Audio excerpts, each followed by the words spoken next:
రూపాంతర కొండపైన యేసుక్రీస్తు రూపాంతరం చెందటానికి కారణం ఏంటంటే ఆయన ప్రార్థన చేస్తుండగా ఆయన రూపాంతరపరచబడ్డాడు.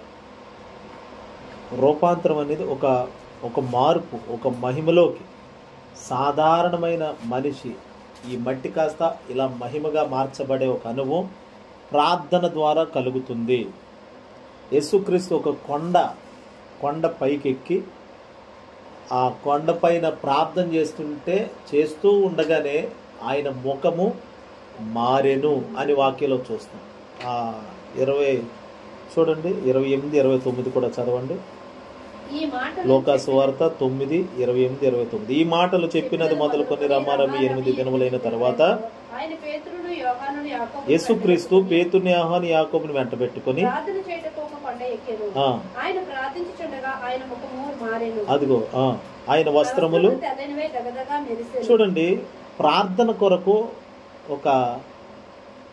ఒక టైము, ఒక సమయాన్ని ప్రభు కేటాయించి ప్రార్థనే మొదట అన్నట్లుగా ప్రార్థన కొరకు సమయాన్ని వెచ్చించిన వాడే కొండ ఎక్కడం జరిగింది. ప్రార్థన కొరకు కొండ ఎక్కాడు. ఆయన ఎక్కడైనా చేసేవచ్చు కదా, లేదు. ప్రేయర్కి ఒక సెపరేట్ ప్లేస్ అనేది ఉండటం చాలా మంచిది. మన గృహంలో ప్రార్థన చేయొచ్చు, నిలబడిన చోట మనం ఎక్కడైనా ప్రభువుకి మొరపెట్టవచ్చు. కానీ శ్రమల్లో ఉండి మొరపెట్టవచ్చు, బాధల్లో ఉండి మొరపెట్టవచ్చు. కానీ ఆయనతో మనం ఏకాంతంగా మాట్లాడటానికి ఒక స్థలం అనేది ఉండాలి. అంటే మనకి చిన్న ఇంట్లో ఎలాగండి అనొచ్చు. అవును, ఇంట్లో కుదరనప్పుడు ఇదిగో యేసుప్రభు ఎక్కడ చేస్తున్నాడు? కొండ మీదకి వెళ్ళిపోయాడు. ఆయనకి మనిషి కుమారుడు తలవాల్చుకున్నట్టుకైనాను మరి ఇంకెక్కడ ఆయన ఉంటాకే నివాసం లేదు కదా. నివాసం లేకపోయినా ప్రార్థనకి నివాసం లేదు కదా అని చెప్పి ప్రార్థన మానేసాడా? మాకు ఏదైనా ఉంటే నేడుంటే ఆ నీళ్ళ పడి ఎడతామండి అని అంట. మాకు ఏదైనా చర్చి ఉంటే చర్చిలో పడి ఎడతామండి అని అంట. అసలు చర్చి లేదు, నివాసం ఏమీ లేదు ప్రభుకి. ప్రభు ఒక కొండ చూసుకున్నాడు, ఆ కొండ మీదకి వెళ్ళిపోయి ప్రార్థన మొదలెట్టాడు. హల్లెలూయా. ప్రార్థన ఎక్కడైనా చేయగలిగే మనసు మనకు ఉండాలి. ప్లేస్ ఏదైనా చేయగలిగే మనసు ఉంటే ఎక్కడైనా చేయగలుగుతాం.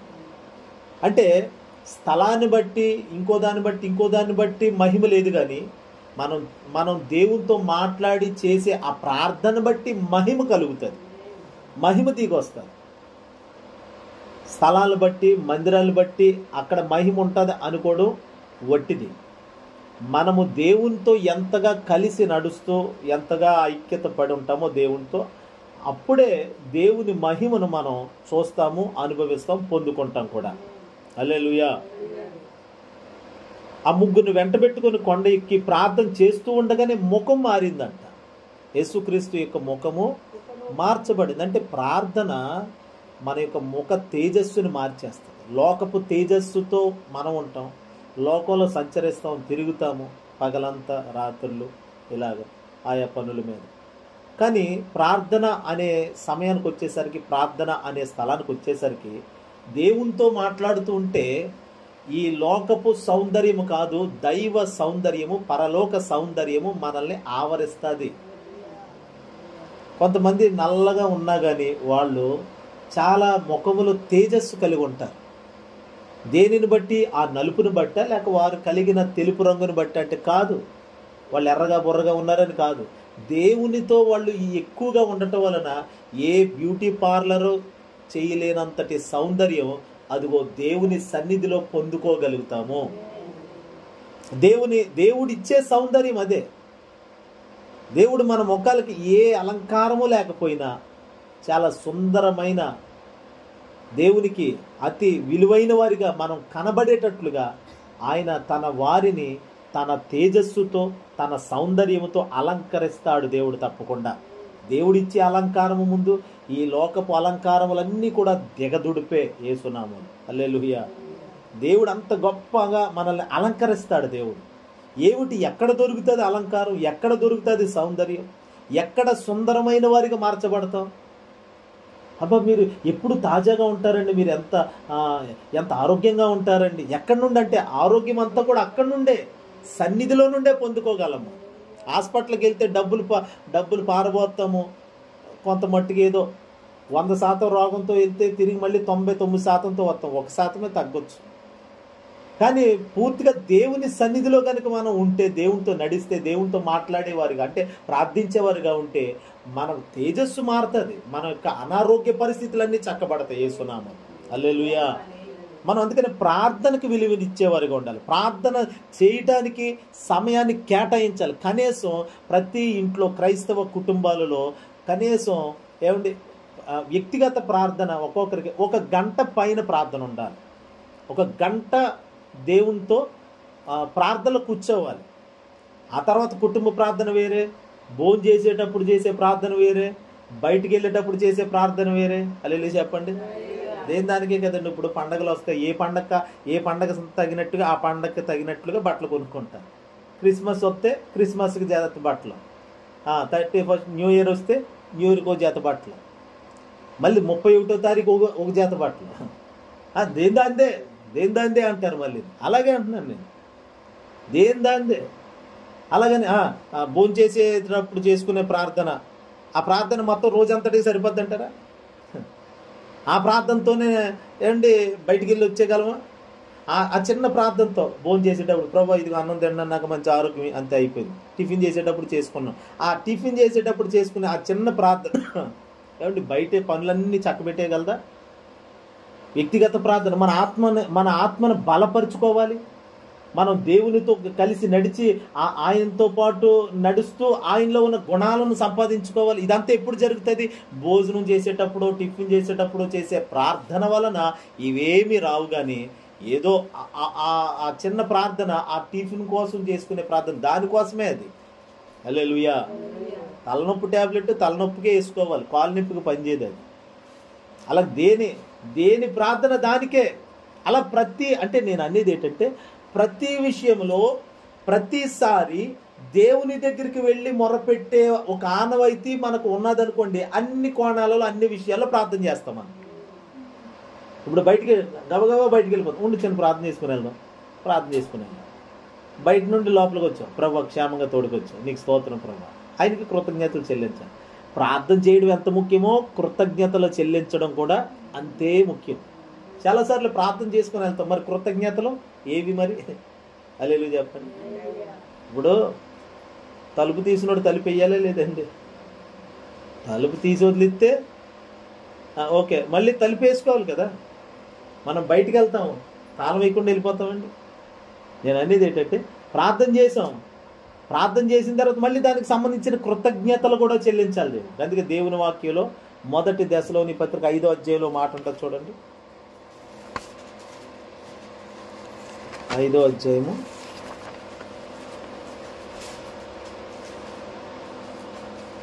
16వ వచనం చూడండి. 15వ వచనం 16 కూడా. ఎవడును కీడులకు ప్రతి కీడు ఎవరికైనాను చేయకుండా చూచుకొనుడి. మీరు ఒకరి ఎడల ఒకడును మనుషులందరి ఎడలను ఎల్లప్పుడూ మేరైన దానిని అనుసరించి నడుచుకొనుడి. ఎల్లప్పుడూ సంతోషంగా ఉండండి. అదిగో చూడండి, ఎడతెగక అంటే కంటిన్యూ ప్రేయర్. ప్రార్థన ఎడతెగక ఉండాలి. తర్వాత ఏముంది? ప్రతి విషయమునందును ఏ స్తుతులమ్మా? కృతజ్ఞతాస్తుతులు చెల్లించుడి. యేసుక్రీస్తుతో నడిచేవారు ప్రార్థన భక్తులు, ప్రార్థనా పరులకు ఉండే లక్షణం ఏంటంటే, ప్రార్థన చేయడం ఒక వంతు అయితే కృతజ్ఞతాస్తుతులు చెల్లించడం మరో వంతు. ఆయన ఏం చెప్పాడు? ఎడతెగక ప్రార్థన చేయండి అని చెప్పి వెంటనే ఏమని రాస్తున్నాడు పరిశుద్ధాత్ముడు అక్కడ? ప్రతి విషయమునందును కృతజ్ఞతాస్తుతులు చెల్లించండి. ఎడతెగక ప్రార్థన చేయండి అంటే ప్రతి విషయంలో ప్రార్థించండి. ప్రార్థించిన ప్రతి విషయంలో కృతజ్ఞతాస్తుతులు కూడా చెల్లించండి. హల్లెలూయా. భోజనం చేసేటప్పుడు ప్రార్థన చేస్తాం చేయమా? తినేసిన తర్వాత చేస్తామండి? తినే ముందే చేస్తాం, తినేసాక చెయ్యరు. థ్యాంక్స్ చెప్తే ఏమైంది? ఏ ముళ్ళు గుచ్చుకోకుండా, ఏ దుమ్ము అడ్డపడిపోకుండా శుభ్రంగా ఒక పావు గంట అరగంట కూర్చొని శుభ్రంగా తిన్నాం. అది అరగాలి కదండి. హల్లెలూయా. నా విధానం. నేను భోజనం చేసేసిన తర్వాత కూడా మళ్ళీ ప్రభా నీకు స్తోత్రం, నేను తిరిగికి ఇచ్చిన అర్హతను బట్టి మీకు స్తోత్రం. ఆమె చిన్న ఒక స్తుతి, ఒక స్తోత్రం ప్రభుకు చెప్పాలి. హల్లెలూయా. అంటే భోజనం చేసేటప్పుడేమో శుభ్రంగా దిగాలి, మరి అరగొత్తెట్టండి, మరి అరుగుదల కొరకు మరి ఆయనకు ఒక స్తుతి చెప్పొద్దు, ఆయన కదా ఇచ్చింది. ఇప్పుడు ఎంత తిన్నా అరుగుదల అనే సిస్టమ్ కనుక లోపల లేకపోతే ఏమవుతుంది? ఆ గ్రైండింగ్ సిస్టమ్ లేకపోతే ఏమైపోతుంది? వెళ్ళినట్టుగానే ముద్దలుగా ఉంటే మనం ఏమైపోతాం? ఎప్పుడో వెళ్ళిపోదాం, ఎప్పుడో పరదేశులము ప్రియులని పాడుదురు. కానీ ఈ రోజుకి సజీవంగా ఉన్నామంటే లోపల ఒక గ్రైండర్ పెట్టాడు దేవుడు, మనకి అరుగుదల సిస్టమ్ పెట్టాడు దేవుడు. హల్లెలూయా. అది ఉంది కాబట్టి చక్కగా తినినట్లుగా అలా అరుగుతుంది తేనుపులు తీసి. దేవుడు మనల్ని ఇంతగా సృష్టించి ఇంత మేలు చేశాడు. మన దేహమే మనకు ఆశ్చర్యం అండి చెప్పాలంటే. ఈ శరీర ఆకృతులే, ఈ శరీరంలో దేవుడు పెట్టిన నర్వ్ సిస్టమ్ అంతా కూడా చాలా ఆశ్చర్యకరం. అందుకని నీవు నన్ను కలుగు చేసిన విధము చూడగా నాకు భయమును. అంతే. ఒక ఆమె హీరోయిన్ అంటుంది, హీరోయిన్ స్టేట్మెంట్ ఇచ్చింది పేపర్లో, నా శరీరానికి నేను చాలా రుణపడి ఉన్నాను, చాలా థ్యాంక్స్, నా శరీరానికి నేనే థ్యాంక్స్ చెప్పుకుంటున్నాను అన్నది. ఎందుకంటే ఒళ్ళు అమ్ముకొని జీవితం జీవించడానికి, ఆ శరీరంతో డ్యాన్స్లు వేయడానికి, ఆ శరీరంతో సినిమాలు నటించడానికి, ఆ శరీరంతో డబ్బులు సంపాదించుకోవడానికి అలా నటించి, అందుకని నా శరీరానికి నేను చాలా రుణపడి ఉన్నాను. చూడండి, ఒక సినిమా స్టారే తన శరీరానికి థ్యాంక్స్ చెప్పుకుంటుంది. ఇప్పుడు మనం శరీరానికి థ్యాంక్స్ కాదు, శరీరంలో ఈ సిస్టమ్ అంతా పెట్టిన దేవునికి థ్యాంక్స్ చెప్పాలి మనం. హల్లెలూయా. మన శరీరాన్ని ఇంతగా అమర్చిపెట్టి మనకి ఇంత 2 కళ్ళు ఇచ్చి చక్కగా చూడండి, కొంచెం చిన్న సైట్ వస్తే కళ్ళజోడు పెట్టడం జరిగింది, కొంచెం బ్లర్గా ఉండటం వల్ల. అసలు దేవుడు ఎంత ఒరిజినాలిటీ ఇచ్చాడు. మళ్ళీ ఏ వైద్యుడైనా ఒరిజినల్ కన్నుని ఇవ్వగలడా? ఒరిజినల్ కన్ను అంటే ఇంకొకటి కన్ను పీకి ఇంకొకటి పెట్టడమే. ఒకటి కిడ్నీ పీకి ఇంకొకటి కిడ్నీ పెడతారు, లేదు కొత్త కిడ్నీ పెట్టచ్చు కదా, తయారు చేయొచ్చు కదా. ఇప్పుడు ఏదో వచ్చింది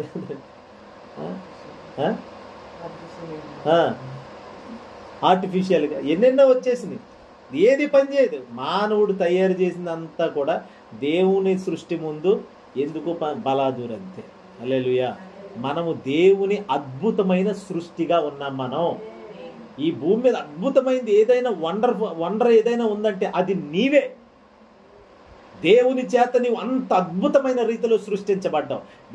దీంట్లో ఉన్న ఫాల్ట్ కానీ, దీంట్లో ఉన్నటువంటి లోటుపాట్లు కానీ ఆయనకే తెలుసు, సృష్టించిన వాడికి.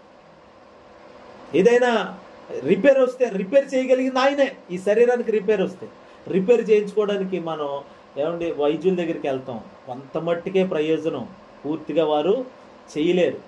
ఏమండి మా చేతుల్లో లేదు, మా ప్రయత్నం మేము చేస్తాం, ఇంకా మీరే చూసుకోండి అని వేస్తారు. ఎందుకంటే వాళ్ళు అంత కోట్లు ఖర్చు పెట్టి చదువుతారు. వాళ్ళు అంత కోట్లు పెట్టి చదివిన చదువు కూడా ఒక ప్రాణాన్ని నిలబెట్టలేదు. అంటే లోకమందు ఉన్న విద్యలు కానీ వైద్యము కానీ ఏ మనిషి ప్రాణాన్ని పోయలేదు, కొంత మట్టుకు ప్రయోజనం. కానీ మనల్ని ఇలా నిలబెట్టి ఈ రోజు సజీవులుగా ఉంచాడు చూడండి, ఆయనకు మాత్రమే సాధ్యం మన మీద. హల్లెలూయా. ఆయన మాత్రమే ఏమైనా చేయగలడు. హల్లెలూయా. అందుకని దేవునికి మనం అన్ని విషయాలలో థ్యాంక్స్ చెప్పాలి. ఉదయం లేవగానే, ప్రభువా నాకు ఈరోజు ఇచ్చినందుకు నీకు స్తోత్రం ప్రభువా, ఈ రోజంతా మీరే నన్ను నడిపించండి, ఈ రోజంతా నీవే నన్ను చూసుకో ప్రభువా, ఇదిగో నా అవయవాలు, నా చేతులు అన్నీ, నా అవయవాలన్నీ నీకు సమర్పించుకున్నాను, వీటి ద్వారా నీకే మహిమ కలుగును గాక. హల్లెలూయా. అందుకనే యేసుక్రీస్తు ప్రార్థన చేయడానికి కొండెక్కినప్పుడు ఆయన తండ్రి చిత్తం నెరవేర్చడానికి వచ్చానని చెప్పాడు. అయితే తండ్రి చిత్తం చేయడానికి వచ్చిన ఆయన భూమి మీద ఉన్నప్పుడు ప్రార్థనలో కొనసాగుతూ ప్రార్థన చేస్తూ పంపించిన తండ్రితోనే మాట్లాడుతూ ఉన్నాడు. యవ్వన కాలంలో మంచి ప్రార్థనా బలం కలిగిన వాడిగా ఉన్నాడు యేసుప్రభు. హల్లెలూయా. అందుకనే ఆయన లైఫ్ సీక్రెట్ ఏంటంటే ప్రేయరే. సక్సెస్ఫుల్ లైఫ్కి సీక్రెట్ ఏదైనా ఉందంటే అది ప్రేయర్ ఒక్కటే, ప్రార్థన. ప్రార్థనలో ఏముండాలి చెప్పండి? స్తుతి ఉండాలి, వాక్యం ఉండాలి, పరిశుద్ధాత్మ ఉండాలి. ప్రార్థన అంటే ప్రార్థనా మందిరం. మనం ఎవరమే ఇప్పుడు? ప్రార్థనా మందిరం. నా మందిరము ప్రార్థన మందిరము అనబడును. మనమే దేవుని ఆలయము, మనమే దేవుని మందిరము, మనమే దేవుని ఇల్లు. ఇప్పుడు ఈ ప్రార్థన మందిరంలో ఏముండాలి? స్తుతి ఉండాలి, వాక్యం ఉండాలి, పరిశుద్ధాత్మ నడిపింపు ఉండాలి. అందుకే ఇప్పుడు దాకా ఆరాధన చేసి ఆత్మలో ఆనందించావు. నీవు ఒక మందిరానివైతే, నీవు దేవుడు నివసించే మందిరానివైతే లోపల నుండి అన్య భాషలు వస్తాయి. పరిశుద్ధాత్మ అభిషేకం పొందుకొని ప్రభువుని స్తుతింపబద్ధులమై ఉన్నాం మనం. హల్లెలూయా. ఎందుకని? మనం దేవుని ఆలయము కాబట్టి. చదవండి మాట, 1 కొరింథీ పత్రిక 3:16.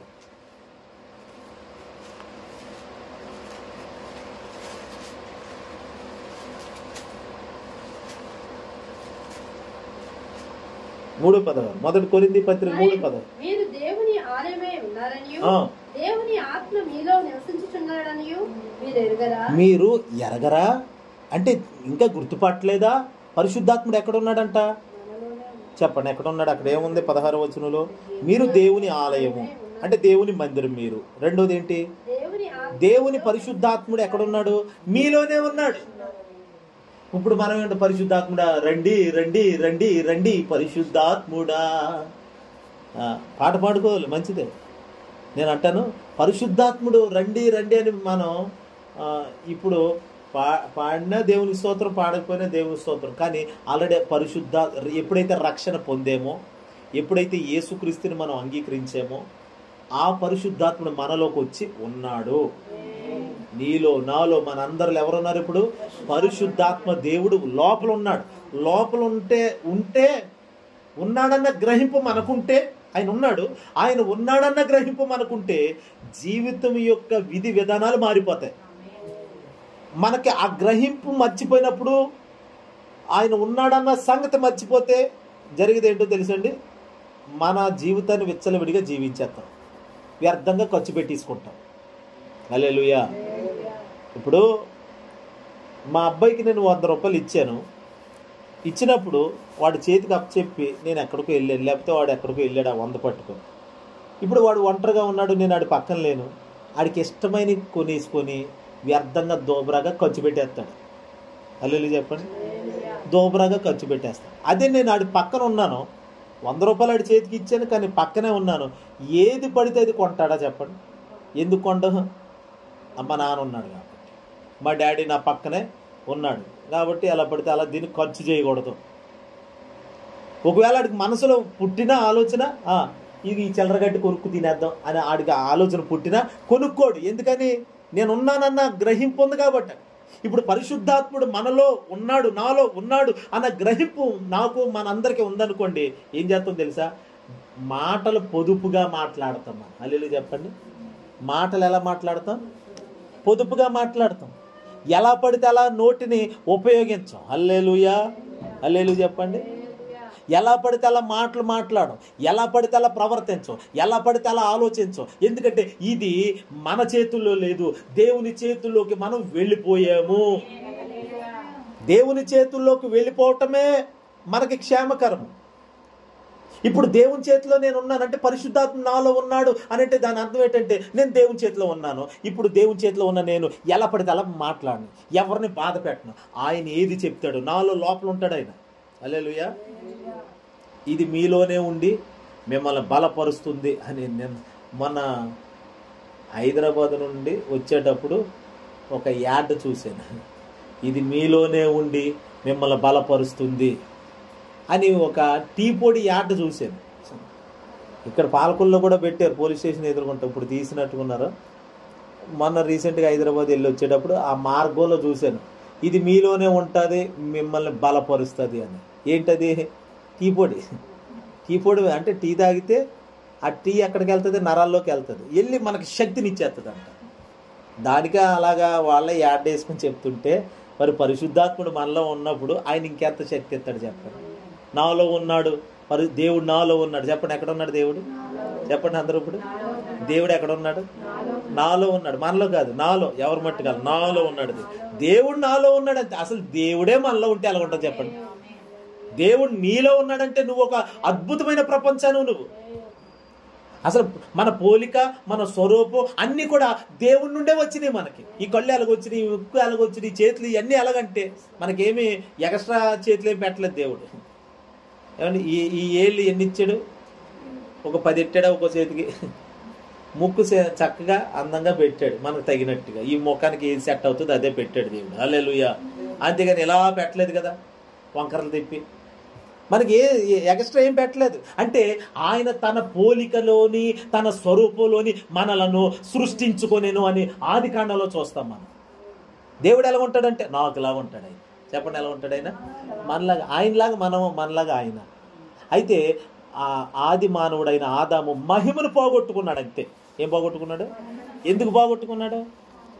పాపం చేసి అవిధేయత చూపించి దేవుడు చెప్పిన ఆజ్ఞను ధిక్కరించిన కారణంగా మహిమ కోల్పోయాడు, దేవునికి దూరం అయ్యాడు. అందుకే యేసు ప్రభు మరలా భూమి మీదకి వచ్చి మానవులందరూ నా వారే, మనుషులందరూ నా పోలికలోనే ఉన్నారు, నేనే మనుషులందరినీ పుట్టించాను కాబట్టి వీళ్ళని నేను వదలకూడదు, నా పిల్లల్ని, నా ఇంటోళ్ళు చెదిరిపోకూడదు, నా ఇంటి వారందరినీ నేను మళ్ళీ సమకూర్చుకుంటానని ఆయన భూమి మీదకి వచ్చి మనుషులందరి పాపాలు, శాపాలు, దోషాలు అన్నీ తన రక్తము కార్చి కడిగేసి నూతన పరిచి అదిగో మరలా ఏదేం తోటలో ఆదాము ఏ మహిమ పోగొట్టుకున్నాడో అంతకు రెట్టింపు మహిమ మళ్ళీ మనకి ఇవ్వాలని ఆయన వచ్చాడు. హల్లెలూయా. అందుకనే ఆ రెట్టింపు మహిమను ఇచ్చే ప్రక్రియలో దేవుడు తన పిల్లల్ని తన యొద్దకు ఆకర్షించుకోవడానికి తన ఆత్మను కూడా మనలో కుమ్మరించాడు, మన మీద కుమ్మరించాడు. పరిశుద్ధాత్ముడు ఒక శక్తి కాదండి, చెప్పండి, శక్తి కాదు. ఆయన ఎవరో తెలుసా? వ్యక్తి. అయిన మన లోపల ఉంటాడు ఆయన. తండ్రి ఎంత బలవంతుడో కుమారుడు అంతే బలవంతుడు, కుమారుడు ఎంత బలవంతుడో పరిశుద్ధాత్ముడు అంతే బలవంతుడు. తండ్రి అంటే పెద్దోడు, కుమారుడు అంటే చిన్నోడు, ఇలాంటి వేరియేషన్స్ ఏముండవు అక్కడ ఆ పేర్లు బట్టి. హల్లెలూయా. ఇప్పుడు దేవుడు ఊరకనే మనకి శక్తిని ఇవ్వలేదు, ఊరకనే పరిశుద్ధాత్ముడు మనలోకి వచ్చి కూర్చోలేదు. హల్లెలూయా. ఊరకనే కాదండి. ఇప్పుడు ముఖ్యమంత్రిని మన చంద్రబాబు నాయుడు గారిని మనం ఊరకనే ముఖ్యమంత్రి స్థానంలో కూర్చోబెట్టలేదు. ఎందుకని? ప్రజలకు మేలు చేయడానికి. ప్రజలందరూ ఊరకనే ఎన్నుకున్నారండి? కాదు కదా. ఎవరైనా, ఆయనే కాదు, జగన్మోహన్ రెడ్డి అయినా లేకపోతే ఇంకొక అయినా ఎవరైనా కానీ ఒక ముఖ్యమంత్రి స్థానంలో ప్రజలందరూ ఎన్నుకొని కూర్చోబెట్టారంటే ప్రజలకు ఏమేం చెయ్యాలో అవి చేస్తారని చెప్పే కదా. ఈరోజు దేవుడు మనలో పరిశుద్ధాత్ముడుగా ఆయన ఎందుకు వచ్చి ఉన్నాడు అనంటే ఆయన తన పనులు జరిగించడానికి, ఆయన తన కార్యములు మనలో జరిగించడానికి, మన ద్వారా జరిగించడానికి, నీ ద్వారా జరిగించడానికి. హల్లెలూయా. ఆనాడు మేడగదిలో ఇంచుమించు 120 మంది కూర్చొని ప్రార్థన చేస్తున్నారు. చేసేటప్పుడు పరిశుద్ధాత్ముడు ఏకంగా వారు కూర్చొని ప్రార్థన చేస్తున్న ఇల్లంతట్లో నింపబడి వారి హృదయములలో కుమ్మరించబడిన తర్వాత ఆ పరిశుద్ధాత్ముడు వాళ్ళ చేత గొప్ప కార్యాలు చేయించాడు, స్వస్థత కార్యాలు చేయించాడు, అద్భుత కార్యాలు చేయించాడు. ఇవన్నీ ఎలా చేయగలుగుతున్నారు? వాళ్ళు నడిచి వెళ్తుంటే నీడ పడితే చాలు రోగులు లేసి కూర్చుంటున్నారు యేసునామములో. హల్లెలూయా. వారి వస్త్రపు చెంగి ఇలా పట్టుకుంటే రోగాలు పోతున్నాయి. వారు ఇలా మూతి ముక్కు తుడుచుకొని కచ్చిపు అలా పడితే ఎవరో రోగొచ్చి అలా పట్టుకుంటే బాగుపడిపోతున్నారు. ఏమిటంటే వారిలో ఉన్న పరిశుద్ధాత్ముడు దేవుని మహిమ కార్యాలు జరిగిస్తున్నాడు. ఎలాగా అంటే దేవుని మహిమ, ఇదంతా కూడా దేవుని మహిమ ఇప్పుడు వారిలో నుండి బయటకు వస్తుంది. ఇప్పుడు నేను ఒక మందిరాన్ని అయితే మందిరంలో నుండి ఏం బయటికి రావాలి? మహిమ రావాలి. ఒక ఇల్లు కట్టి ఇంట్లో అన్ని పెట్టి ఒక లైట్ పెట్టకపోతే ఎలా ఉంటుంది చెప్పండి? అసలు ఎవరన్నా నివాసం చేస్తారండి? అన్నీ ఉన్నాయండి కానీ కరెంట్ లేదండి, ఉంటారా? దీపం కూడా పెట్టకూడదు అన్నారు అనుకోండి. ఇప్పుడు మన అధికారులు ఇల్లులు అన్నీ కట్టించేసి అందరికి ఇచ్చి దీపం పెట్టకూడదు, కరెంట్ ఏమో మీరు కూడా ఆర్టిఫిషియల్గా ఒక లైట్ కూడా పెట్టుకోకూడదు, కొవ్వు తెట్టకూడదు, దీపం వెలిగించకూడదు అన్నారు అనుకోండి, ఉంటాం అసలు చెప్పండి? బతికితే బలిసాగానే తింటాం కానీ ఇలాంటి చీకటి కొంపలు ఎవడో ఉండడం. ఆ ఇల్లు ఉందంటే దాని అర్థం ఏంటి? ఆ ఇంట్లో నుండి వెలుగు బయటికి రావాలి. వెలుగుంటేనా ఇంటికి వాల్యూ అండి. ఈరోజు మనం దేవుని మందిరం, ఈ దేహం అంతా దేవుని ఆలయం. మరి ఆలయంలో ఏముండాలి చెప్పండి? వెలుగు ఉండాలి, అంటే మహిమ ఉండాలి, మహిమ కార్యాలు జరగాలి, మహిమ బయటికి రావాలి. యేసునామములో మహిమ బయటకు వచ్చినాడు, ఆయనకు మహిమ కలుగుతుంది. హల్లెలూయా. మహిమ బయటకు వచ్చినాడు, మనమెవరమో లోకానికి తెలుస్తుంది. ఇప్పుడు చాలా చోట్ల క్రిస్మస్లో ఇంటి పైన స్టార్ పెడతారు. ఎందుకు? స్టార్ కోసం ఎన్నెన్నో వ్యాఖ్యానాలు చెప్తారు, ఎన్నెన్నో చెప్తారు. ఏదో సింపుల్గా ఒక మాట చెప్తాను నేను. స్టార్ పెట్టడం తప్ప రైటా ఇవన్నీ తలకాయ పోటు మాటలు. కానీ ఒక మాట అండి, స్టార్ పెట్టడం ద్వారా ఒక లాభం ఏంటంటే వీళ్ళ క్రైస్తవులు, హల్లెలూయా, వీళ్ళ దేవుని బిడ్డలు, వీళ్ళు చర్చికి వెళ్తారు అందుకే స్టార్ పెట్టుకున్నారు. లోపల చాలామంది అన్యజనులు ఉంటారు, ఆ ఇంటి మీద స్టార్ చూడగానే డిసెంబర్లో వీళ్ళు క్రైస్తవులా, ఓకే, ఒక గుర్తింపు అంతే. హల్లెలూయా. మనం ఇంటి మీద స్టార్ పెట్టకపోయినా పర్లేదు, కానీ నేను చెప్పేది ఏంటంటే మనలో దేవుని మహిమ బయటికి రావాలండి. ఇది దేవుని మందిరం అని మర్చిపోకూడదు. ఇందులో పరిశుద్ధాత్ముడు ఉన్నాడు, ఇందులో స్తుతి ఉండాలి, ఇందులో వాక్యం ఉండాలి. వాక్యము స్తుతించడం అంటే ఇప్పుడు మందిరానికి వెళ్ళిన తర్వాత మనం అందరం ఏం చేస్తాం? స్తుతిస్తాం కదా. మనం చేసే ప్రతి ప్రార్థనకు ముందు ఏం చేస్తాం?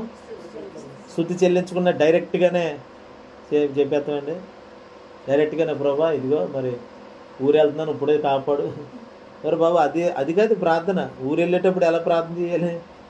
ప్రభా నీకు స్తోత్రాలు నాయనా అని ప్రభుని స్తుతిస్తూ ఆ తర్వాత ప్రార్థనలోకి దిగాలి. ఈ డైరెక్ట్ ప్రార్థనలోకి దిగిపోతే ఇంక స్తుతి ఎదురా అంటే మంచినీళ్ళు లేకుండా భోజనం చేసిన దాంతో సమానం. హల్లెలూయా. గొక్కడిపోద్ది కదా మంచినీళ్ళు తాగకుండా మొత్తం ఆహారం తినేస్తుంటే. అలాగా ప్రార్థన చేసే ముందు దేవుని స్తుతించాలి, దేవుని స్తుతించాక అప్పుడు మన మనవులు ప్రభుతో చెప్పాలి. అయితే ప్రార్థనలో ఏముండాలో తెలుసండి, వాక్యాన్ని చొప్పించాలి, వాక్యాన్ని చొప్పించాలి, అందులో కలపాలి వాక్యాన్ని. మన ప్రార్థన ఎంతసేపు వాళ్ళ బట్టి వీళ్ళ బట్టి ఇలా ప్రార్థన చేయడం కాదు. నీకు అసూయ పరులు ఉన్నారనుకో, అప్పుడు ఏం చేయాలి? ప్రభా యోసేపు జీవితంలో అసూయ పరులందరూ ఎదుట యోసేపుని ఇచ్చించో కదా, ఇదిగో అలాంటి అసూయ పరులు నా జీవితంలో ఉన్నారు, వారి ఎదుట నీ నామ మహిమ కొరకు నన్ను ఇచ్చించు అని అట్లాగా వాక్యాన్ని మిక్స్ చేస్తూ ప్రార్థన చెయ్యాలి. హల్లెలూయా, హల్లెలూయా.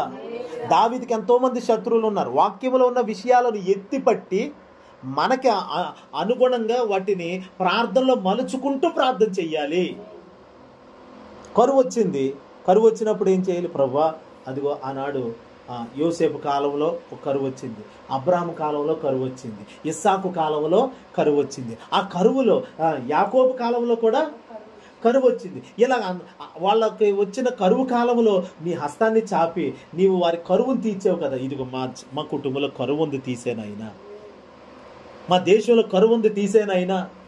వ్యాధుల కొరకు ప్రార్థన చేసేటప్పుడు ఐగుప్తీలకు కలిగిన రోగములలో ఏది నీకు రానివ్వనని చెప్పావు కదా నాయన, ఆ వాక్యాన్ని నెరవేర్చు నాయన.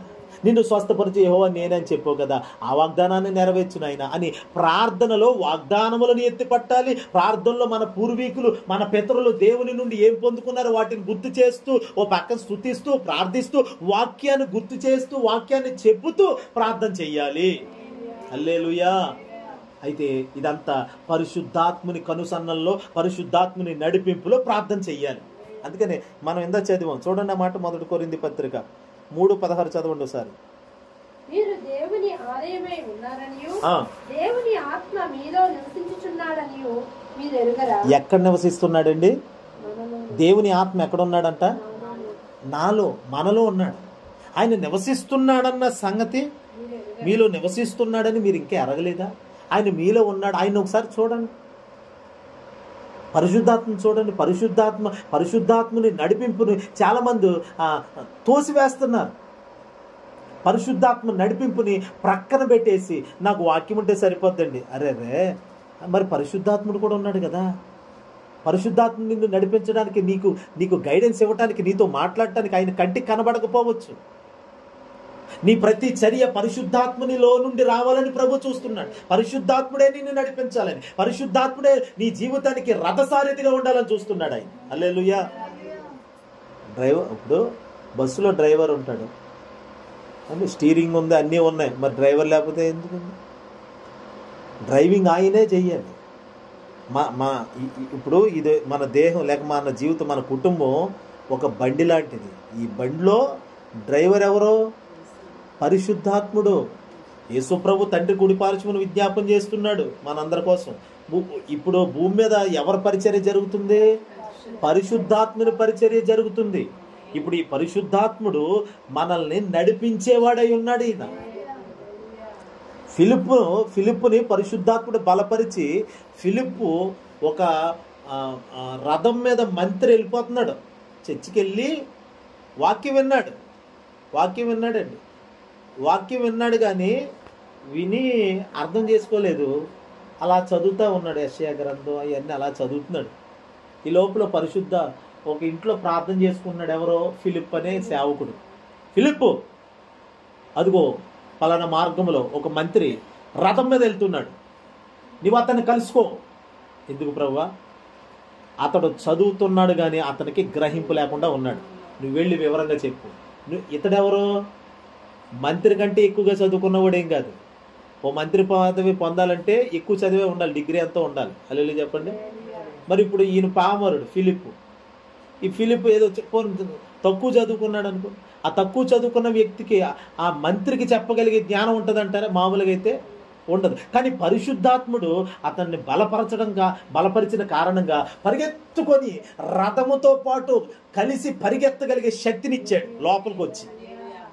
ఇప్పుడు రథముతో పాటు రథం వెళ్తా ఉంది, ఫిలిప్ కూడా పక్కన పరిగెడుతూ అయ్యా మీరు చదువుతున్నది మీరు గ్రహిస్తున్నారా అని అడిగితే ఎవరైనా మార్గం చూపించకపోతే నాకు ఎలా తెలుస్తుంది? ఏదో చదువుతున్నాం కానీ ఏమో అర్థం కావట్లేదు నాకు అంటే, సరే అని చెప్పి ఒకసారి రథం నిలపమని మీరు వచ్చి లోపలికి ఎక్కండి అని ఆ సేవకుడిని లోపల ఎక్కించుకుంటే, ఆ సేవకుడు ఫిలిప్ వచ్చి అతడు చదువుతున్న దాని అంతటికి వివరం చెప్పాడు. అంటే ఫిలిప్ అనగా ఒక పరిశుద్ధాత్మ అభిషేకం. అదిగో ఆ మంత్రితో పాటు రథములో ప్రయాణం చేస్తూ అతనికి ఏవైతే అర్థం కాలేదో విన్నాడు. వాక్యం వినటం గొప్ప కాదండి. సూపర్ చెప్పాడు పాస్టర్ గారు, అద్భుతంగా చెప్పాడు, మంచి జోకులు చెప్పాడు, మర్మాలు చెప్పాడు, ఇవన్నీ కాదు. ఆ వాక్యము ఇదిగో మన లోపల చొచ్చుకుపోవాలి, నరాల్లోకి వెళ్ళిపోవాలి, వాక్యం కండరాల్లోకి వెళ్ళిపోవాలి, మూలుగోల్లోకి వెళ్ళిపోవాలి, మన కణముల్లోకి, అణువుల్లోకి, ప్రాణ ఆత్మ దేహంలోకి, మూలుగుల్లోకి వెళ్ళిపోవాలని వాక్యం అంటుంది. హల్లెలూయా. మన కళ్ళల్లోకి వెళ్ళిపోవాలి వాక్యం. ఇలాగ వాక్యము అందుకనే టీ తాగితే నరాలన్నింటిలోకి వెళ్ళిపోతుంది కదమ్మా. హోమియోపతి మందు వేసుకుంటే హోమియోపతి మందు కూడా ఇంట్లోకి వెళ్తుంది, నరాల్లోకి వెళ్ళిపోతుంది అంట. మరి ఈ మందులన్నీ వెళ్ళిపోతుంది, మరి వాక్యం అనే మందు వెళ్తుందా? హల్లెలూయా చెప్పండి. ఈ వాక్యం వెళ్ళాలి మనలోకి. ఈ వాక్యాన్ని ఎవరు తీసుకెళ్తారు? వాక్యంలాగా ఏంటి? ఇప్పుడు బంగారం భూమిలో తవ్వితే అంత ముడిసరికి వస్తుంది. తవ్వితే ఎక్కడో పడింది అనుకోండి, పోనీ ఇక్కడే తవ్వేరేసినాము. హల్లెలూయా చెప్పండి. ఇక్కడ ఒక ముద్ద బంగారం దొరికింది, అక్కడక్కడ తవ్వుతూ ఉంటారు. దేవుని స్తోత్రం కలుగునుగా. బంగారం కోసం వెతికారు, తవ్వారు. ఆమె అలా తవ్వించేసి మొత్తం ఇల్లంతా గొల్ల చేయించేసి గొయ్యి పెట్టించేసి చివరి చూస్తే అందులో మట్టి మశానం తప్ప ఏమీ లేదు. మొత్తం మీద ఒక చోట నిజంగా పడింది, ఇంత బంగారం ముద్ద దొరికింది. ఇప్పుడు ఏం చేయాలి దాన్ని? ఇప్పుడు ఏం చేయాలండి? కంసాలోడు రావాలి, అతని చేతికి ఇవ్వాలి, అతను కాల్చాలి, కొలుములో పెట్టాలి, దాన్ని ముడిసరికి దాంట్లో ఉన్న మస్టు మళ్ళీ తీసేసి శుద్ధ సువర్ణంగా మార్చాలి. ఇప్పుడు వాక్యం అనేది ఒక బంగారపు ముద్ద. ఈ ముద్దనే మనకి అనుకూలంగా, మన జీవితానికి ఆశీర్వాదకరంగా, మన ప్రవర్తనకి సరిపడే విధంగా తీసుకోవాలి దీన్ని. హల్లెలూయా. మన మాటలు దీన్ని బట్టి నేర్చుకోవాలి, మన క్రియలు దీన్ని బట్టి, మన ప్రవర్తన దీన్ని బట్టి, మన ఆలోచన విధానం దీన్ని బట్టి. అయితే ఈ పని అంతా చేసే కంసాలి వాడు ఒకడున్నాడు, ఆయన పేరే పరిశుద్ధాత్ముడు. హల్లెలూయా. పరిశుద్ధాత్ముడు ఒక కంసాలి వాని వలె ఆయన కూర్చొని వాక్యాన్ని మనల్ని వాక్యమైన అగ్నిలో పెట్టి మనల్ని కాల్చి ఆ వాక్యానికి క్రమమైన వారిగా, ఆ వాక్యానికి సరిపడిన వారిగా మార్చేవాడే పరిశుద్ధాత్ముడు. విన్నానండి, మంచిగా చెప్పారండి, సూపర్గా చెప్పారండి. అందుకనే చూడండి, వారాలు విన్న వాక్యము కూడా మర్చిపోతున్నారు. ఎందుకు మర్చిపోతున్నారు? పరిశుద్ధాత్ముని సహాయం లేకపోవటం వల్లనే మనుషులు ఎంత వాక్యం విన్నా మర్చిపోతున్నారు. కానీ ఈ రాత్రి విన్న వాక్యం ఎవరు మర్చిపోరు నాకు తెలుసు. హల్లెలూయా చెప్పండి. ఇప్పుడు పరిశుద్ధాత్ముడు ఒక కంసాలి వాని వలె ఇదిగో మనల్ని ఆ వాక్యాన్ని పెట్టి, వాక్యమనే అగ్నిలో పెట్టి మనల్ని కాల్చి ఇప్పుడు ఆయన మనల్ని పుటమ వేస్తున్నాడు, ఇప్పుడు సరి చేస్తున్నాడు వాక్యంలో పెట్టి. హల్లెలూయా. ఇలా సరి చేయబడిన తర్వాత మన జీవితం ఎలా ఉంటుందో తెలుసండి. ఇప్పుడు శుద్ధ సువర్ణంగా మారబోతున్నాం. ఇప్పుడు మనల్ని చూసిన వారు అబ్బా బైబిల్లో ఎలాగున్నారు అలాగే మీరు కూడా ఉన్నారండి. హల్లెలూయా. బైబిల్లో ఎలాగున్నారు మీరు కూడా అలాగే ఉన్నారండి. అచ్చం యేసుబాబులా ఉన్నారండి. చూసారా మీరు యేసుబాబుని ఎప్పుడన్నా అంటే లేదండి, మిమ్మల్ని చూస్తేనే యేసుప్రభుని చూసినట్టుగా ఉందండి. ఎందుకని? యేసుతో సహవాసం చేస్తే, వాక్యముతో సహవాసం చేస్తే మనము కూడా ఆయన వలె మారిపోతాం కాబట్టి. హల్లెలూయా. దేవుని బిడ్డలారా, అంటే పరిశుద్ధాత్ముడు వినిన వాక్యాన్ని మనలోకి చొచ్చుకుపోయేలాగా చేసేవాడే పరిశుద్ధాత్ముడు. అందుకనే పరిశుద్ధాత్ముడు మనకు కావాలి.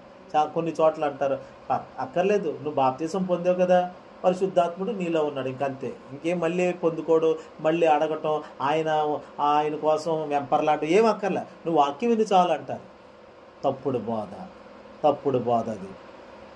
అలాగంటే ఓ మాట చెప్తాను. శిష్యులు ఉన్నారండి బైబిల్లో, వాళ్ళు యేసుక్రీస్తుతో 3.5 సంవత్సరాలు సహవాసం చేశారు. చేసిన తర్వాత వాళ్ళకి యేసుప్రభు చనిపోయి తిరిగి లేచి వాళ్ళకి కనబడ్డాడు కదా. కనబడి ఆకాశం తండ్రి దగ్గరికి వెళ్ళిపోతున్నాడు. వెళ్ళిపోయే ముందు ఆయన ఏమన్నాడో తెలుసా? మీరు తండ్రి వలన వినిన వాగ్దానం కొరకు కనిపెట్టండి, యెరూషలేమును విడిచిపెట్టి వెళ్ళొద్దు, పైనుండి శక్తిని పొందుకునే వరకు మీరు ఎక్కడికి వెళ్ళొద్దు. ప్రభు ఆల్రెడీ వాక్యం ఇచ్చావు కదా మాకు, మేము ఆల్రెడీ రక్షణ పొందాం కదా, మళ్ళీ పరిశుద్ధాత్ముడు అవసరం మాకంటే. అసలు పరిశుద్ధాత్మ లేకుండా మీరేం చేయలేరు. ఆత్మ లేనివాడు అదే కదా, అయిపోయింది. ఇంకా అక్కడ ఆత్మ లేనివాడిన వాడు కదా. బైబిల్ ఇచ్చావు కదా ప్రభు, సరిపోదు. బైబిల్ ఇస్తే సరిపోదు, బైబిల్లో ఉన్న పరిశుద్ధాత్మను మనం అనుభవించాలి. హల్లెలూయా. శక్తిని పొందుకోవాలి. ఇప్పుడు కుక్కర్లో అన్నం పెడతారండి, ఆ అన్నాన్ని ఉడికించేది ఏంటి చెప్పండి? ఏం ఉడికిస్తుంది చెప్పండి? ఇప్పుడు అన్నం ఉడికింది ఒక అరగంట తర్వాత, అది ఉడకడానికి కారణం ఏంటి చెప్పండి? చెప్పు మహిమ, చెప్పు. మంట ఉంది, నువ్వేదో చెప్తున్నావు కదా, ఏంటి మంట? మరి ఆవిరి ఏం చేస్తారో లోపల ఉన్న ఆవిరి? ఇప్పుడు ఆ కుక్కర్లో ఏముంటుంది చెప్పండి? ఒక్కసారి ఉడికిందో లేదని ఇలా తీసేద్దామా, ఏమైపోతాం? ఆ మూత పాటు ఎగిరిపోతాం పైకి మనం కూడా. అంటే లోపల ఏముంది? ప్రెజర్. ఆ ప్రెజర్, ఆ శక్తి లోపల ఉన్న ఆ ప్రెజర్ అది ఉంటుంది చూసారా, ఆవిరి.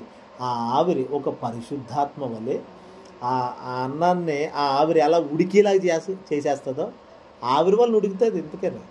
మంట చిన్నదెట్టినా కానీ. హల్లెలూయా. ఆ ఆవిరి రావటానికి మంట, ఆవిరి తయారవటానికి, లోపల వేడి పుట్టడానికి కింద మంట. ఎక్కువ మంట ఎట్టిస్తే అన్నం ఏమవుతుంది? బొగ్గ అయిపోతుంది. కానీ చిన్న మంట పెట్టాలి, తగు మాత్రంగా సన్నంగా.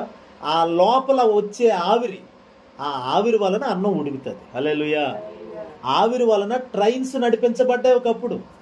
ఈ ట్రైన్ ఎలాగ వెళ్తుందంటే స్టీమ్ ఇంజిన్, అంటే ఆవిరి వలన నడుస్తాయి బళ్ళు. హల్లెలూయా. గ్యాస్ కూడా లోపలే ఉంటుందండి. అదొక రకమైన పదార్థమే, కానీ లోపల ఆవిరి పట్టేసి ఉంటుంది. అది ఉక్కిరి బిక్కిరి అయినట్టుగా ఉంటుంది. దాని వలన మంట బయటకు వస్తుంది. హల్లెలూయా. ఇప్పుడు కింద మండే మంటేమో వాక్యమైతే, లోపల ఉండేవాడేమో ఆవిరేమో పరిశుద్ధాత్ముడు. ఆ పరిశుద్ధాత్మతో మనం కూర్చున్నాం అనుకోండి, ఏమవుతుందో తెలుసా? అన్నంలాగా చక్కగా ఉడికి పరిపక్వానికి వస్తాం. అప్పుడు ఉడికిన అన్నమే ఎవరైనా తింటారు. ఇలా బీవేసి వెంటనే మూతీసి తినేస్తామండి, కడుపు నొప్పి వచ్చేస్తుంది. కానీ అలా చెయ్యం కదా, అది ఉడికిన తర్వాతే తింటాం. ఉడికిన అన్నమే ఆరోగ్యాన్ని ఇస్తుంది. హల్లెలూయా. పండిన ఫలమే ఆరోగ్యాన్ని ఇస్తుంది. అదే అంటున్నాను, పరిశుద్ధాత్ముడు మనల్ని ప్రయోజకులుగా చేస్తాడు, పరిపక్వానికి తీసుకొస్తాడు, ఒక ఎదుగుదలలోకి తీసుకొస్తాడు. ఎక్కడేసిన 20 సంవత్సరాలు అయిందండి ప్రభు నమ్ముకొని, ఏది మరి మాటలు మారినయా, ఏది మరి క్రియలు మారినయా?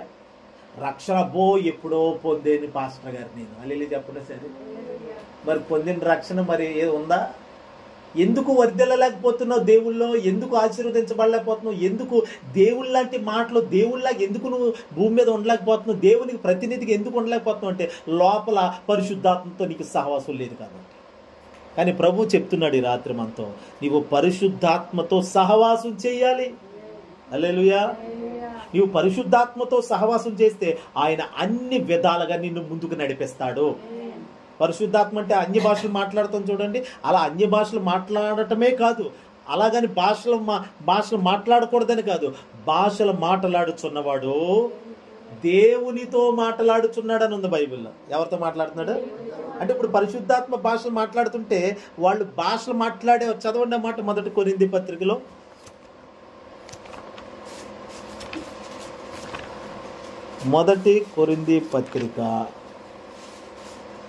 14వ అధ్యాయము 2వ వచనం. ఎందుకనగా భాషతో మాట్లాడేవాడు, మొదటి కొరింథీ పత్రిక 14:2. ఎందుకనగా భాషతో మాట్లాడేవాడు మనుషులతో కాదు దేవునితో మాట్లాడుచున్నాడు. 4వ వచనం. మనుషుడు భాషతో మాట్లాడేవాడు తనకే క్షేమాభివృద్ధి కలుగు చేసుకొనను గాని ప్రవచించువాడు సంఘమునకు క్షేమాభివృద్ధి కలుగు చేయు. మాట చూడండి, భాషలు ఇచ్చేది పరిశుద్ధాత్ముడు, ప్రవచనం ఇచ్చేది కూడా ఆ ప్రవచన వరం కూడా పరిశుద్ధాత్మ వల్లనే, భాషలు మాట్లాడడం కూడా పరిశుద్ధాత్మ మూలంగానే. ఇప్పుడు పరిశుద్ధాత్మ మనలోకి వచ్చాడంటే ఏ పని చేయకుండా చతికిలు పడి కూర్చునేవాడు కాదు, ఆయన బహు వేగవంతమైన వాడు. ఆయన హల్లెలూయా. ఉద్యోగం ఇచ్చింది ఖాళీగా కూర్చొని ఏమంటే అలా కుర్చీలో కూర్చొని ప్యాన్ కింద కూర్చోడానికి అండి, పని చేయటానికి, ఫైల్స్ మీద సంతకాలు పెట్టడానికి, పనులు జరిగించడానికి ఆ ఉద్యోగం యొక్క పవర్, ఆ కుర్చీ యొక్క పవర్ అది. ఇప్పుడు పరిశుద్ధాత్మ యొక్క శక్తి, పరిశుద్ధాత్మ యొక్క కార్యాలు ఏమిటి? అపోస్తుల కార్యాలను చూస్తాం కదండి పైన, అపోస్తుల కార్యములు అని హెడ్లైన్ చూస్తాం కదా. అపోస్తుల కార్యములు అంటే అపోస్తులు అనే దైవ సేవకులు చేసిన కార్యాలు. ఇప్పుడు అపోస్తులు ఎలా కార్యాలు చేశారు?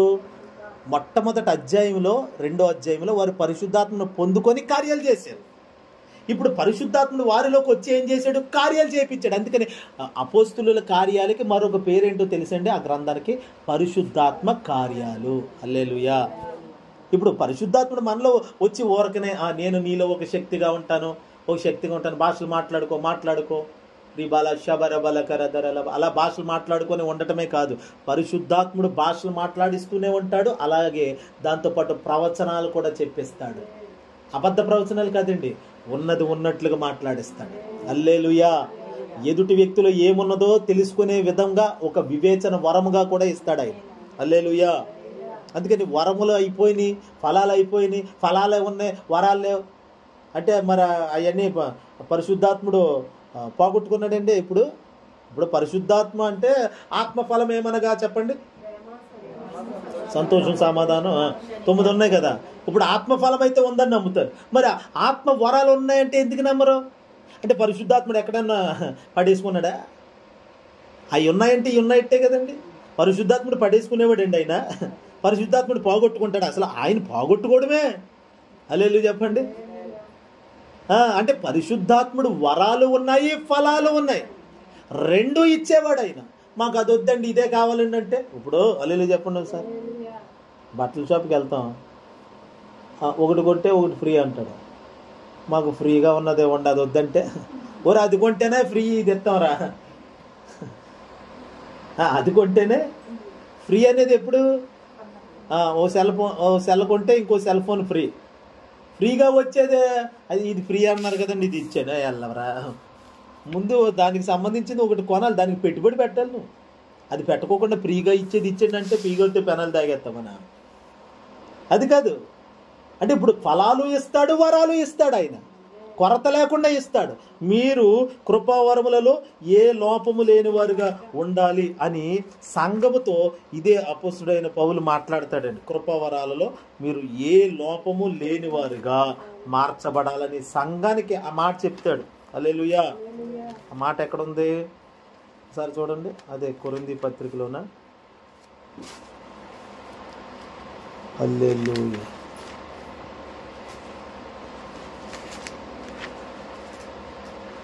కృపావరములలో చూడండి ఒక మాట,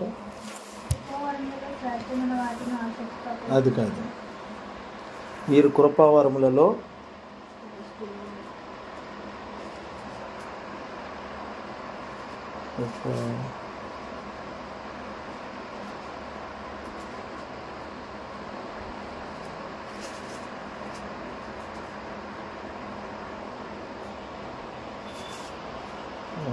స్తోత్రం స్తోత్రం స్తోత్రం. అదే 1 కొరింథీ పత్రిక 1:7. 1 కొరింథీ పత్రిక 1:7 చూడండి. గనుక ఏ కృపావరమునందును లోపము లేక మీరు మన ప్రభువైన, అదిగో ఏ కృపావరమునందును లోపము లేక మీరు మన ప్రభువైన యేసుక్రీస్తు ప్రత్యక్షత కొరకు ఎదురు చూస్తున్నారు. అంటే చూడండి, ఇక్కడ కృపావరాలు అంటే పరిశుద్ధాత్మ వరాలు. ఇప్పుడు పరిశుద్ధాత్మ వరాలు అందరూ పొందుకోవాలి. పొందుకొనుటలో లోపం ఉండకూడదు. అందరూ పరిశుద్ధాత్మ కృపావరాలు పొందుకొని యేసుక్రీస్తు రాకడ కొరకు మీరు ఎదురు చూడాలి. హల్లెలూయా. నేను దరిద్రుడిగానే ఎదురు చూస్తానయ్యా, బేదలాజర్లాగా పరలోకం వెళ్ళిపోతానయ్యా. బేదలాజర్లా పరలోకం వెళ్ళిపోవడానికి దేవుడు నీకు వరాలు ఇచ్చాడు, ఫలాలు ఇచ్చాడు. పొందుకో, అనుభవించు. ఆయన మహిమ కోసం వాడు. హల్లెలూయా. మహిమ అనేది ఎప్పుడు వస్తుందండి? ఆయనకి ఎప్పుడు మహిమ వస్తుంది?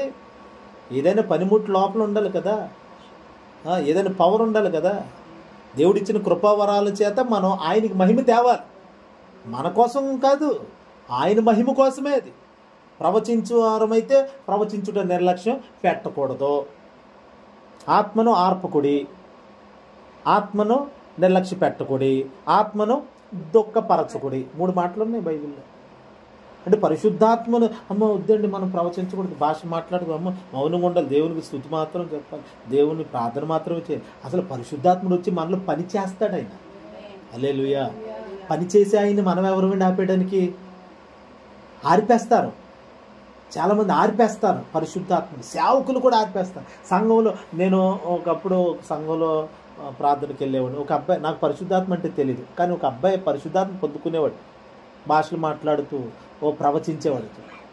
ఆపే మాట్లాడగా అని పాస్టర్ అరే ఆత్మను ఆరిపేస్తున్నాడు. ఇట్లా చాలామంది తెలియక అసలు పరిశుద్ధాత్మను ఆర్పితే ఏంటి, బైబిల్లో ఒక వాక్యం ఉంటుంది ఏంటంటే, యేసుక్రీస్తుకు విరోధంగా మాట్లాడితే క్షమాపణ ఉంటుంది కానంట, పరిశుద్ధాత్మకు విరోధంగా పరిశుద్ధాత్మను దుఃఖపరిస్తేనంట క్షమాపణ. ఈ యుగమందు రాబోయే యుగమందు కూడా క్షమ.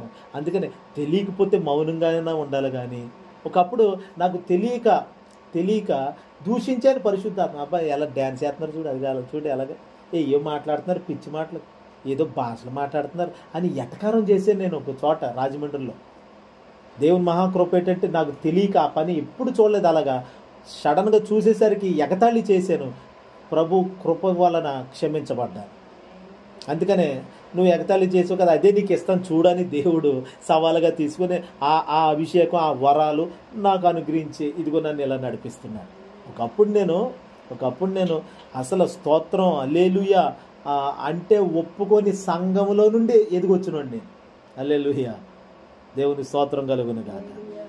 కానీ ఇప్పుడు దేవుని స్తుతించడం కానివ్వండి, ఆరాధించడం కానివ్వండి, ఈ భాషలు కానివ్వండి, ప్రవచనాలు కానివ్వండి, వివేచన, ఈ వరాలన్నీ దేవుడు మనకి ఇచ్చి ఆయన మహిమ కొరకు వాడుకుంటున్నాడు. హల్లెలూయా. ఒకరోజు ఒక సహోదరి ఇంట్లో ప్రార్థన చేస్తుంటే ప్రార్థనలో పరిశుద్ధాత్మ నాకు ఒకటి గుర్తు చేశాడు. చేసి మీకున్న షుగర్ వ్యాధిని ప్రభు స్వస్థపరచబోతున్నాడని ప్రవచించారు. ఆవిడ వెంటనే చాలాసేపు ఏడి చేసింది. ఆవిడ నాకు చెప్పలే షుగర్ ఉందని, భర్తకే వాళ్ళ అమ్మకే తెలుసంట అంతే. కానీ మీకు నేను చెప్పలేదు, ప్రార్థన అయిపోయాక అంటుంది, మీకు నేను చెప్పలేదు కదండి పాస్టర్ గారు, ఎలా తెలిసిందండి? దేవుడు చెప్తాడమ్మా. హల్లెలూయా. దేవుడు చెప్తాడు, దేవుడు బయలుపరిచాడు, అదే చెప్పాను. మీకు షుగర్ ఉంది, నేను ఎవ్వరికి చెప్పలేదు, షుగర్ వల్లనే నేను కృంగిపోతున్నానండి అన్నది ఆవిడ. అయితే కృంగిపోయే పని లేదు, దేవుడు బయలుపరిచాడు కదా, స్వస్థపరుస్తాడు, దేవుణ్ణి స్తుతించండి అని చెప్పాను. అట్లా ఎన్నో సంగతులు నాకు తెలియని మీకెలా తెలిసినాయి. మొన్న రీసెంట్గా ఎక్కడో ఒక ఆవిడ కూడా ఎక్కడో ఈ మధ్య ఇలా ఎన్నో సాక్ష్యాలు ఉన్నాయి. అంటే పరిశుద్ధాత్ముడు బయలుపరుస్తాడు, సంగతులు బయలుపరుస్తాడు. మనుషులు ఎవ్వరు సాక్ష్యం ఇవ్వకల్లా ఆయన చెప్పేస్తాడు, మొత్తం రివీల్ చేసేస్తాడు, ఓపెన్ చేసేస్తాడు యేసునామం. హల్లెలూయా. కాబట్టి ఇలా ఆత్మవరాలను అడ్డు పెట్టుకొని దేవునికి అవమానం తెచ్చేవాళ్ళు కూడా ఉన్నారులేండి. అవి మనం చూడక్కర్లేదు. కానీ ఆత్మచేత మనం కదిలించబడాలి. ఈ కడవరి దినాల్లో దుర్బోధలు వినకూడదు. మనుషులు వాళ్ళకి అనుకూలమైన బోధలు చెప్తారు, బైబిల్లో నుండి తీసుకొని చెప్పినట్టు చెప్తారు. కానీ వాక్యములో ఏదుందో ఆ వాక్యముతో పాటు ఆత్మచేత నడిపించబడిన వారమైతే, ఎందరూ ఆత్మచేత నడిపించబడిన వారందరూ దేవుని కుమారులై ఉందురు. మనము దేవుని పిల్లలం. నిజంగా నువ్వు దేవుని కుమార్తెవి, దేవుని కుమారుడు అయితే పరిశుద్ధాత్ముడు నిన్ను ముందుకు నడిపిస్తాడు అంతే. హల్లెలూయా. ఈ కడవరి దినాల్లో దేవుని బిడ్డలారా, మనలందరినీ నడిపించడానికి ఏకైక రథ సారథిగా, నాయకుడిగా ఆయనే, పరిశుద్ధాత్ముడే మనతో, నీతో కాదు, నీ లోపల ఉన్నాడు. ఆయన నీలో ఉన్నాడు. అందుకని ఇప్పుడు గర్భిణీ స్త్రీ, నాకు ఇప్పుడు లోపల బిడ్డ పెరుగుతున్నాడు అని తెలుసుకోగానే ఆమె ఏం చేస్తుందండి? డాక్టర్ చెప్పాడు, అమ్మ నువ్వు ప్రెగ్నెంట్ అమ్మా, వాంతులు అవుతున్నాయి కదా, హాస్పిటల్కి వచ్చావు కదా, నీరసం చెక్ చేసాం, అంతా చూసాం, ఇప్పుడు నువ్వు ఈ రోజు నుండి నువ్వు ప్రెగ్నెంట్ అని చెప్తాడు, డిక్లేర్ చేస్తాడు డాక్టర్. ప్రెగ్నెంట్ అండి. అప్పటి నుండి ఎలా పడితే అలా ఉంటుందండి ఆమె. ఎందుకని? ఒక గ్రహింపు కలిగి లోపల బిడ్డ ఉన్నాడు. 9వ నెల వరకు ఏమనుకుంటుందంటే లోపల బిడ్డ. దానికి తగినట్టుగా ఆ ఎదుగుదల కూడా తెలుస్తుంది. పొట్ట పెద్దదవటం ఎట్లా జరుగుతుంది? బిడ్డ ఉన్నాడు. లేదు మర్చిపోయింది అనుకోండి, గంతులేస్తుంది. ఆ బిల్డింగ్ మీద నుండి ఈ బిల్డింగ్ మీద దూకింది అనుకోండి, ఎలా ఉంటుంది? దూకుతుందా నిజంగా ప్రెగ్నెంట్గా ఉన్న స్త్రీ? అలా చేయదు కదా. ఎందుకని? లోపల ఒక బిడ్డ ఉన్నాడు. అదే గ్రహింపు. అదే అంటే ఎంత జాగ్రత్త. ఇప్పుడు ఆమెకి సుపరిచర్యలు అన్నీ చేసేవాళ్ళు వచ్చేస్తారు. ఇప్పుడు ఆ ఇంట్లో ఆడిపోసుకున్నారు. కనీసం గొడ్రాలు అన్నవాళ్ళు ఇప్పుడు ఎప్పుడైతే ఒక నలుసు గర్భంలో పడిందో వెంటనే అమ్మ ఇప్పుడు నుండి జాగ్రత్త చూడాలి, వారసుడు రాబోతున్నాడు ఆ ఇంట్లోకి. అత్తగారు మాంగారు అందరూ పరిచర్య చేసేస్తారు. అమ్మ నీళ్ళు పోయికమ్మా, అమ్మ మెట్లు ఎక్కకమ్మా, అమ్మ ఇది తినమ్మా, అమ్మ అది తినమ్మా. ఎవరి కోసం ఎందుకు ఇదంతా? లోపల ఉన్నవాడు ఒకడు ఉన్నాడు కదా లోపల. హల్లెలూయా. ఆడి కోసం ఇన్ని పాటలు. మళ్ళీ ఫ్రూట్స్ తెచ్చేస్తారు, ఆవిడ తినకపోయినా కానీ తెచ్చేస్తారు. అందరూ తెలుసుకుంటారు, అమ్మ ప్రెగ్నెంట్ అంట, మనం కూడా వెళ్దాం. అందరూ చూడడానికి వచ్చి ఏంటి పళ్ళు తెస్తారు, పలహారాలు తెస్తారు, అన్నీ తెచ్చి పెట్టేస్తారు. ఏది ఇష్టమో అది పెట్టేస్తారు. హల్లెలూయా చెప్పండి. ఇప్పుడు అవన్నీ తినేసి లోపల ఆ పిల్లోడు ఎంత లోప అయిపోతే హల్లెలూయా ఆపరేషన్ పడుతుంది. మళ్ళీ వీళ్ళు తెచ్చిన తిండి తిని పాప ఆ పిల్లోడు పెద్దోడు లోప అయిపోయాడు. లోపల 5 కేజీలు అయిపోయాడు అనుకోండి, ఏమవుతాడు? ఇంకా ఆపరేషన్ చేసి పెట్టని బయటికి తీయాలి. అంటే లోపల ఎదుగుదల. అంటే ఎంత మంచి పోషక పదార్థాలు ఇస్తారో బిడ్డ అంత ఆరోగ్యంగా ఉంటాడు. నేను అంటున్నాను, నీలో పరిశుద్ధాత్ముడు ఉన్నాడని ఇప్పుడు తెలిసింది కదా. తెలిసిన తర్వాత జాగ్రత్తగా నడుచుకోవాలి. ఆమె ప్రెగ్నెంట్ అని తెలుసుకోగానే పరుగులెట్టేది, ఇంకా నిదానంగా. అంతవరకు గంతులేసేదేమో, తోడాట ఆడిదేమో ఎలాగా. హల్లెలూయా చెప్పండి. ఇప్పుడు తోడాట ఆడదు. ఇప్పుడు ఏం చేస్తుంది? ఇంకా ఇంట్లో నిమ్మలంగా కుర్చీలో కూర్చొని, అవసరమైతే భర్త దగ్గరుండి చేయి పట్టుకొని లేపి రామ్మ కూర్చోమ్మ అని కూర్చోబెడతారు. ఉత్తిదే ఆమె నడిచేయగలుగుతాం. హల్లెలూయా. ఇప్పుడు పాస్టర్ గారు 2 కవల పిల్లలు కడుపులో ఉన్నప్పుడు 3 గంటలు మేము ప్రార్థనలో ఉండేవాళ్ళు. మోకాళ్ళు ఒక్కసారి కూడా మోకాళ్ళు దిక్కకూడదు. మేమిద్దరం అలాగా తీర్మానించుకొని ఇద్దరం అలా ప్రార్థన చేసేవాళ్ళు. 3 గంటలు అలా ఉండిపోవాల్సిందే. ఒక్కసారి కొడతాం. ఓ రోజు ప్రార్థన చేయలేదు 3 గంటలు. మరుసటి రోజు చేసాం. ఈ 3 గంటలు ఆ 3 గంటలు 6 గంటలు ఉన్నాం. 6 గంటలు ఇంక మంచాన్ని ఇలా ఆనుకొని ఇంకెంతే. ఎంత మోకాళ్ళు నొప్పి వచ్చినా కడుపులో 2 బిడ్డలు ఉన్నారు. హల్లెలూయా. అప్పుడేమో ఆవిడ అంత లావుగా కూడా లేదు. అలాగే అంటే ఏమిటి? దేవుని కొరకు. మన ఆయన వాళ్ళ భార్య ప్రెగ్నెంట్. బాబు నువ్వు కూడా ప్రార్థనకు వస్తున్నావు కదా, నీ భార్యను కూడా అన్న అప్పుడే మరి ప్రెగ్నెంట్ కదన్నా, తీసుకురాకూడదన్నా. అరే అసలు సాక్షి నీకు తెలియక కడుపులు 2 బిడ్డలు పెట్టుకొని 3-6 గంటలు ప్రార్థనలో ఉన్న వ్యక్తులు ఆయన నీకు దేవుడు గొప్ప కార్యం చేశాడు. పెళ్ళైన 5-6 సంవత్సరాలకే గర్భఫలం ఇచ్చాడు ప్రార్థన చేయగా. ఇప్పుడు ప్రార్థన చేయగా దేవుడు గర్భఫలం ఇచ్చాడంటే దేవుడికి ఇంకెంత దగ్గరగా ఉండాలి మళ్ళీ చెప్పండి. అసలు వాళ్ళు సేవ చేస్తున్నారు. వాళ్ళు ఇంకెంత దేవునికి కృతజ్ఞతగా అమ్మో ఏ ప్రార్థన మానకూడదు అని దేవునికి ఇంకా పరుగులెట్టాలి. ఎంత ఎక్సర్సైజ్ ఉంటుందో బాడీకి అంత ఆరోగ్యంగా ఉంటారని. హల్లెలూయా. నేను అనేది ఏంటంటే దేవుని బిడ్డల లోపల ఎవరు ఉన్నారు చెప్పండి. ఇప్పుడు మనకి చెప్పండి ఎక్కడ ఉన్నాడు? మన లోపల పరిశుద్ధాత్ముడు ఉన్నాడు. పరిశుద్ధాత్ముడు ఉన్నాడు కాబట్టి ఇప్పుడు మనం ఎలా పడితే అలా కాదు. నాలో ఈ మాట మాట్లాడొచ్చా మాట్లాడకూడదా, ఈ పని చేయొచ్చా చేయకూడదా, ఆయన బట్టి చేయాలి. లోపల ఉన్న ఆయన బట్టి చేయాలి. హల్లెలూయా. లోపల ఆయన ఉన్నాడు కాబట్టి ఇక మనం ఎలా పడితే వ్యర్థంగా మాట్లాడటం, వ్యర్థంగా ఏది పడితే అది చూడటం, హల్లెలూయా, ఏది పడితే అది చేయటం ఇంక చేయకూడదు. పరిశుద్ధాత్ముడు మనలో ఉన్నాడు అన్న గ్రహింపుతో మనం లేకపోతే వ్యర్థమైన పనులు చేసేస్తాం. ఉన్నాడన్న గ్రహింపుతో ఉంటే అదిగోండి నిమ్మలంగా ఉంటుంది జీవితం. హల్లెలూయా. ఆయన తన వరములు ఫలముల చేత ఆయన నామానికి మహిమ తెచ్చుకుంటాడు మనలో ఉండి. యేసుప్రభు కొండ మీద ఆ మహిమలోనే ఉన్నాడు. ఆయనకి మహిమ వచ్చేటట్లుగా మనం ఉండాలి. దేవుడి మాటలు మనం వినికిల్లో దీవించునుగాక. ప్రార్థన చేసి